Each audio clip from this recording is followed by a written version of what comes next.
Good morning students. कल हमने geography का second chapter interior of the अर्थ ये हमने पढ़ा था। तो इसमें हमने देखा था कि जो स्ट्रक्चर ऑफ द अर्थ है वो 3 लेयर से मिलके बना है, जो है crust, mental and core.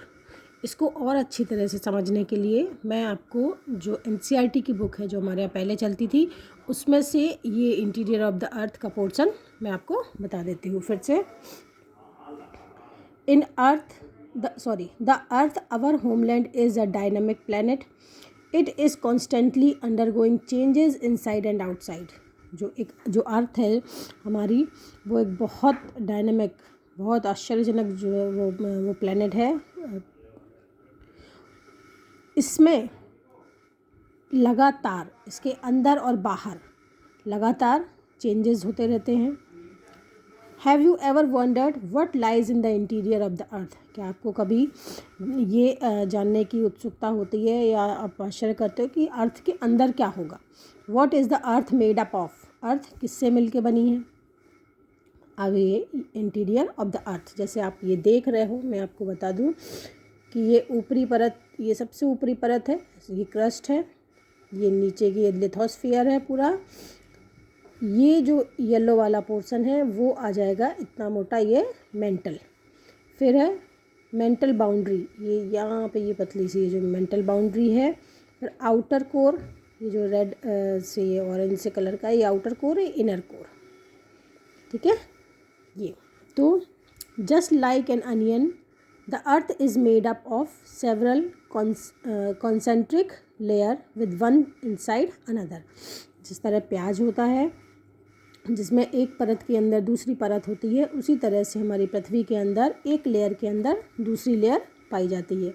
The upper most layer over the earth surface is called the crust. तो सबसे ऊपरी जो लेयर होती है उसको बोलते हैं crust. It is the thinnest of all the layers. ये सबसे पतली होती है, इन लेयर्स में सबसे पतली होती है। It is about 35 kilometre on the continental masses and only 5 kilometre on the ocean floor. ये 35 किलोमीटर, ये जो ओशियानिक क्रस्ट है आप यहाँ देख सकते हो, यहाँ पर ये कॉन्टिनेंट है। ये कॉन्टिनेंटल जो क्रस्ट है वो यहाँ पर है, ये 35 किलोमीटर मोटी होगी। और ये जो ओशियानिक है ये सिर्फ ओशियानिक क्रस्ट मतलब 5 किलोमीटर। ठीक है।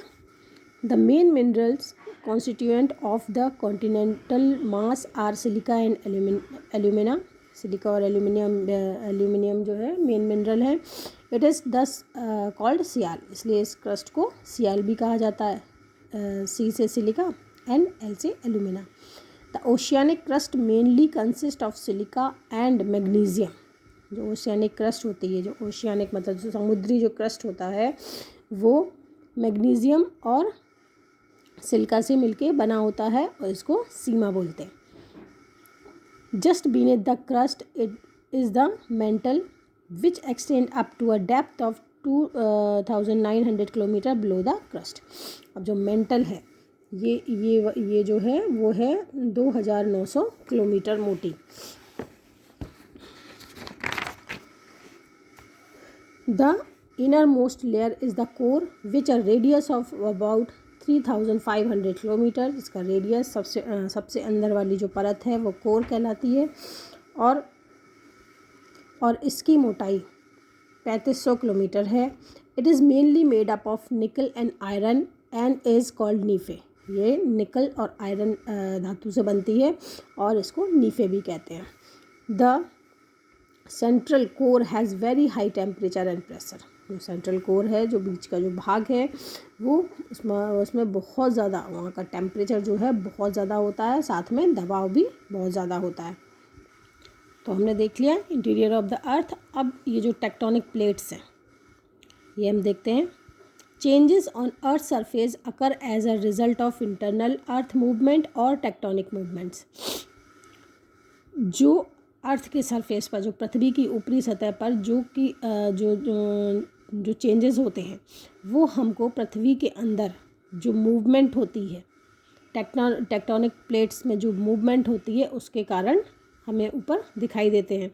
The word tectonic means build. Tectonic शब्द का मतलब है बिल्ड, मतलब बनाना। The earth crust is fractured into a several rock plates that float like iceberg और raft on the upper mantle. जो अर्थ की क्रस्ट है वो फ्रैक्चर्ड मतलब टूटी हुई है और कई सारे रॉक प्लेट में, मतलब चट्टानी प्लेट में वो फ्लोट मतलब तैरती रहती है। आइसबर्ग जैसे अब उसके आपने देखा होगा कभी समुद्र में मोटी मोटी जो आइस जो बर्फ़ की जो परतें होती हैं वो तैरती रहती है, उसी तरह से ये भी तैरती रहती है अपर मेंटल में। ठीक है। These plates are in constant motion and each plate may have continents and ocean basin atop।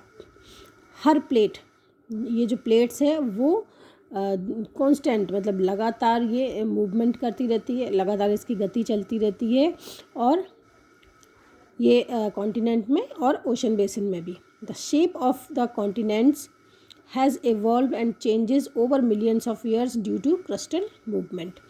जो कॉन्टिनेंट्स जो महाद्वीपों का जो शेप है, अभी हम देखते हैं कि 7 महाद्वीप हैं हमारे वर्ल्ड में, पृथ्वी पर 7 महाद्वीप हैं। इनमें भी लगातार इवोल्यूशन मतलब इवॉल्व होते रहते हैं, ये चेंजेस होते रहते हैं। पर इसको ये हमको दिखता इसलिए नहीं है क्योंकि इसको चेंज होने में इनको मिलियंस ऑफ ईयर्स मतलब लाखों साल लगते हैं।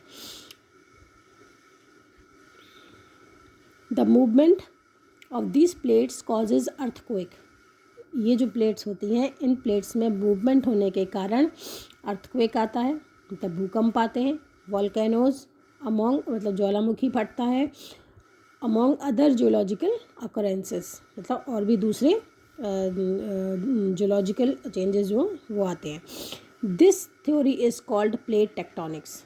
इस थ्योरी को कहा जाता है plate tectonics. According to this theory a supercontinent called Pangaea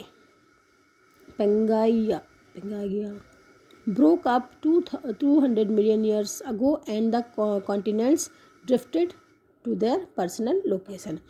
मतलब इसके द्वारा ये कहा जाता है कि जो सुपर कॉन्टिनेंट है उसको कहा जाता है पेंगाई, जो कि 200 मिलियन साल पहले ये टूटा था और drifted to their present location, और आज के समय जो इसकी लोकेशन है उसमें वो बटा। Rocks and minerals. The earth crust और lithosphere is made up of various types of rocks and rocks are made up of minerals. जो अर्थ की क्रस्ट है, जो ऊपर का भाग है, ऊपरी सतह है, उसको हम लिथोस्फीयर कहते हैं। वो अलग अलग तरह के अलग अलग प्रकार के चट्टानों से मिलके बना है और चट्टानें बनी हैं मिनरल से। ठीक है, मतलब खनिज पदार्थ से। If you observe your surrounding carefully, आप यदि अपने चारों तरफ सावधानी से देखेंगे, you will find a number of things that are made up of rocks and minerals. अब बहुत सारी चीज़ें ऐसी पाओगे जो कि रॉक्स और मिनरल से बनी हुई है। The rocks consist of several minerals while the minerals are made up of some basic substance called the elements। जो rocks होती है वो कई मिनरल से मिलके बनी होती है, जबकि जो मिनरल्स होते हैं वो बेसिक सब्सटेंस से मिलके बने होते हैं, जिनको बोलते हैं एलिमेंट्स, तत्व बोलते हैं। The main constituent of rocks are minerals. Granite is made, जैसे कि granite is made of crystal of several minerals. जो ग्रेनाइट है वो क्रिस्टल से मतलब कई जो मिनरल्स हैं उनके क्रिस्टल से मिलके बना है granite. Of which mica, felspar and quartz are the main ones. इनमें से माइका है, फेल्सपार है और क्वार्ट्ज ये मेन है।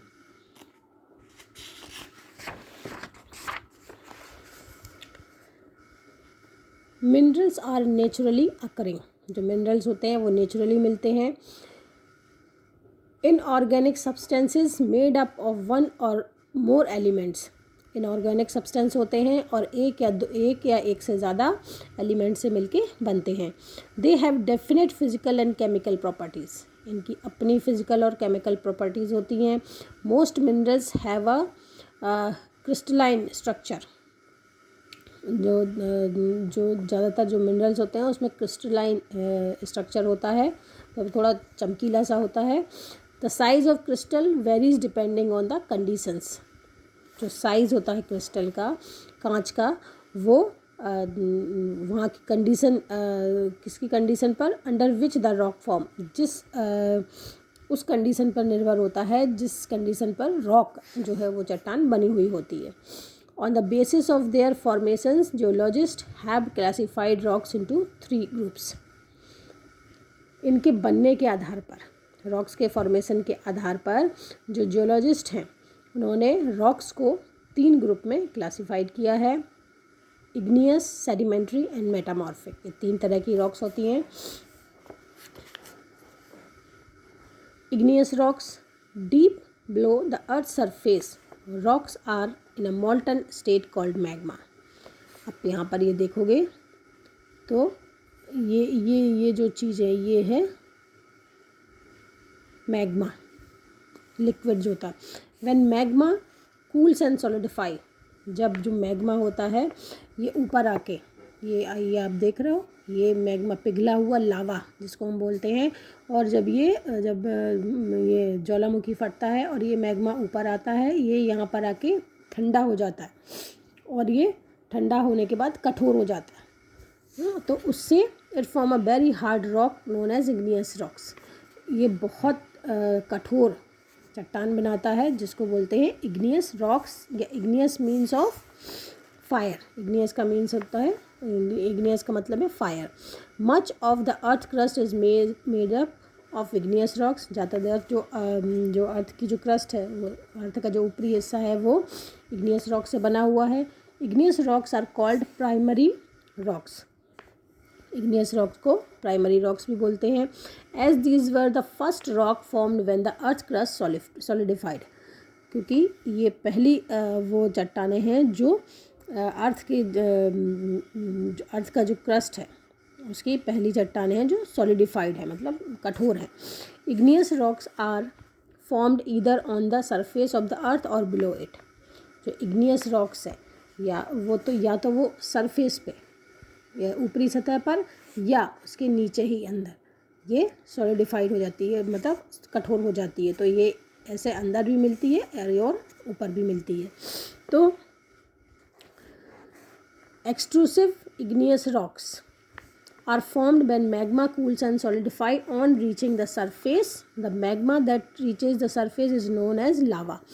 अच्छा, अब आप देखोगे कि जो इग्नियस एक्सट्रूसिव जिसको बोलते हैं कि एक्सट्रूसिव रॉक्स तब बनती हैं जब मैग्मा, जो ये लावा है, वो जो मैग्मा है वो ऊपर बाहर आके ठंडा होता है और सरफेस पे आके ठंडा हो जाता है, और उससे जो चट्टान बनती है वो चट्टानें या जो रॉक्स बनती हैं वो इग्नियस रॉक्स कहलाती हैं, और उनको लावा बोलते हैं। As the lava cools and solidified rapidly on the surface the minerals present in it form very small crystal. जैसे ही लावा ऊपर की तरफ आता है और वो बहुत जल्दी ठंडा होता है, तो जो मिनरल्स होते हैं इसमें वो वेरी स्मॉल क्रिस्टल फॉर्म करते हैं, छोटे छोटे क्रिस्टल फॉर्म करते हैं। Rocks form in this manner have a fine grained texture due to the presence of this tiny crystal. मतलब इस तरह की जो रॉक्स बनती हैं इसमें से वो फाइन ग्रेन, मतलब बारीक रेतीली जो जिसको बोलते हैं, उस तरह का इसका टेक्सचर होता है, और इसमें छोटे छोटे बारीक बारीक क्रिस्टल्स मिले होते हैं। The texture however is not visible to the naked eye. मतलब ये जो इतने फाइन होते हैं कि इनको हम अपनी आँखों से नहीं देख पाते। Basalt, andesite and rhyolite are example of extrusive igneous rocks. Below the earth's surface, the process of cooling of magma is much slower. अर्थ की सरफेस के नीचे जब मैग्मा ठंडा होता है, ये बहुत धीरे धीरे ठंडा होता है, पर जब अर्थ की सरफेस के नीचे ठंडा होता है, the slow cooling allow large crystal of minerals to form. तो ये जो स्लो कूलिंग है, जो धीरे धीरे ठंडा जब वो होता है तो इसमें बड़े बड़े क्रिस्टल्स मिलते हैं मिनरल के। Igneous rocks form in this way are therefore coarse grained, इसमें बड़े बड़े ग्रेन होते हैं, दबदाने type. They are known as intrusive igneous rocks, इनको बोलते हैं intrusive igneous rocks. Granite and gabbro are example of such rocks. Granite और गैब्रो इन रॉक्स के उदाहरण हैं। तो ये हमने इग्नियस रॉक्स तक पढ़ लिया, आपको इंटीरियर ऑफ द अर्थ भी बता दिया। अब इसके आगे का हम कल करेंगे, कल ये हमारा चैप्टर ख़त्म हो जाएगा, ठीक है।